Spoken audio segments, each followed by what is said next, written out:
this last 12 months, I've heard a lot more conversation about nobody wants to work anymore. And I've heard this both online as well as in the real world. So I wanted to share my thoughts. Is it true? Does nobody want to work anymore? And if so, what's causing that? And what does it mean for you and I?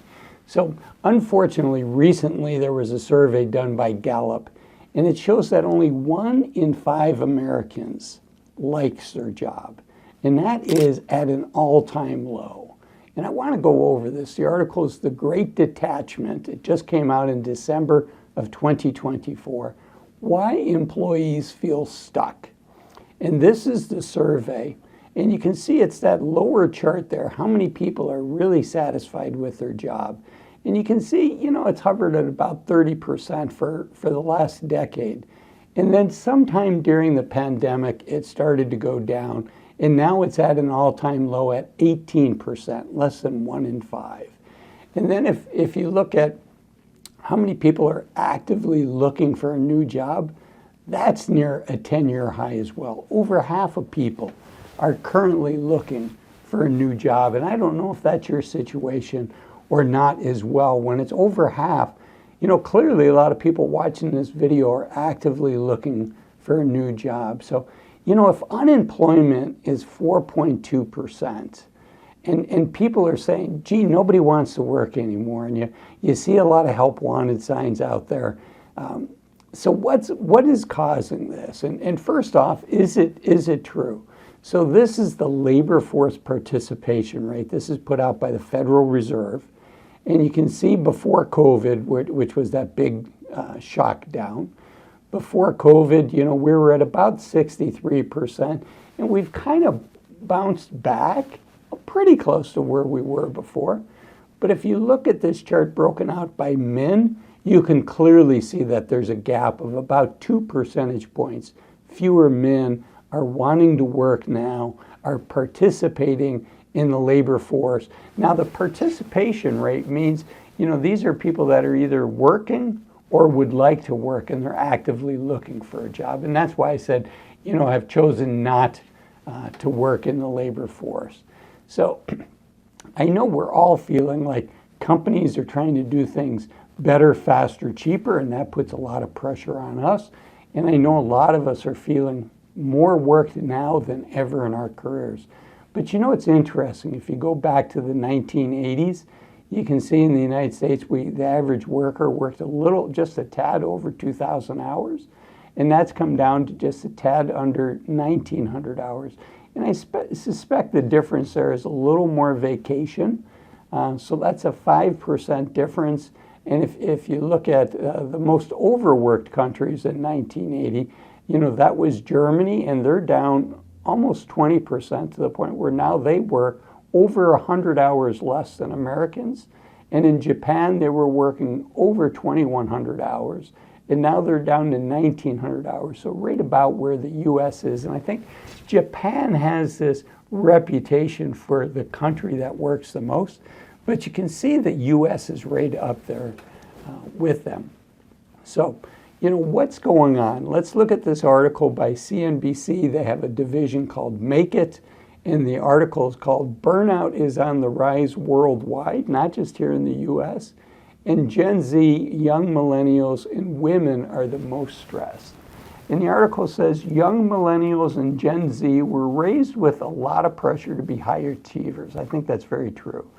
But they're starting off their career in a chaotic landscape, right? Many of them entered the workforce during COVID, and now, we still have the hybrid workplace, remote and physical, and that has its benefits. I certainly liked it myself, but it also has its negatives, particularly for young people and people earlier in their career, or anybody that needs mentoring or would like mentoring by some of the senior people in the organization. If those senior people are not in the office as much, there's less chance to mentor.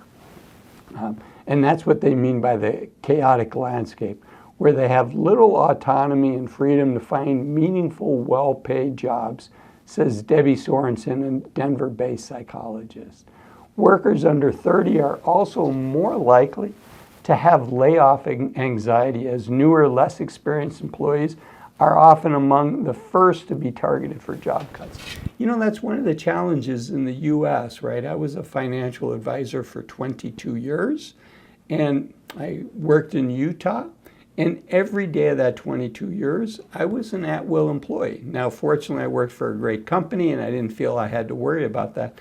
But it is a level of stress that most countries, when you talk to people from other countries and tell them, you know, you can be fired for any reason whatsoever, and there's really little to no legal repercussion.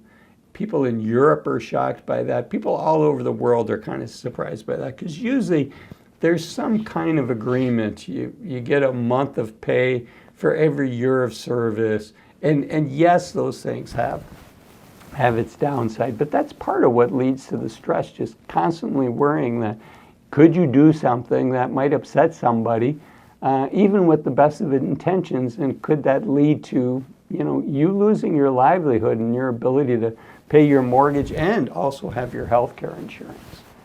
Okay, the article goes on to say that there's the gender burnout gap. Women have reported higher levels of burnout than men for years, a gap that has more than doubled since 2019, the pandemic. The explanation for this widening gap can be boiled down to gender inequities. Research has found that women are less likely to be promoted than men, yet more likely to head single-parent families and take unpaid labor, all things that can exasperate, can amplify the feeling of burnout.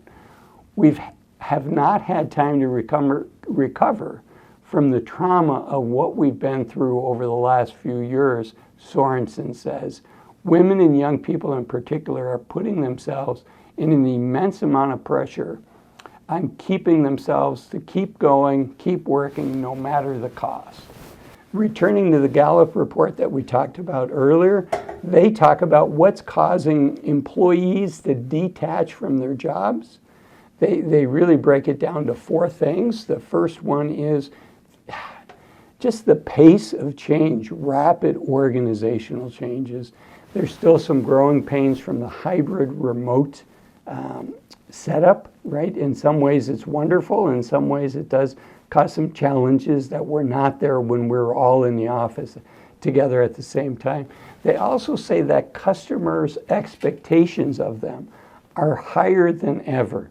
56% of employees report noticing changes in customers' expectations since the pandemic, with 71% of those employees attributing changes to more demanding customers or higher expectations for a better digital experience. I hate to say it, mea culpa on the digital experience. You know, in today's day and age, I expect a well-working app, so I need to probably throttle that back. I didn't realize I was causing folks stress. And then there's also new employee expectations. So we as employees are demanding more from our employers. So all of these things are coming together. Are workers not wanting to work? I don't think that's the case at all. I think I'm super impressed with young people in particular. They're driven. I think they're much more driven than I was at their age. I think they're driven. I think they're smart. And I think, you know, unfortunately, there's fewer and fewer quote unquote good jobs. And there's more and more jobs where it's just not as rewarding. And I'm wondering what's going to happen with AI as hopefully AI takes the mundane task off of our plate. But I think it's going to continue to drive stress at the job and continue to drive burnout for people, because the pace of better, faster, cheaper, that is the hallmark of America industry, American companies.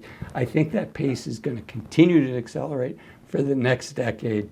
Speaking of stress, speaking of just burnout and taking care of yourself, it's why I made this video up here. These are 8 things that I think we all need to think about, stop doing in our 50s and 60s in order to enjoy the journey to retirement more. I'll see you in that video. Bye-bye.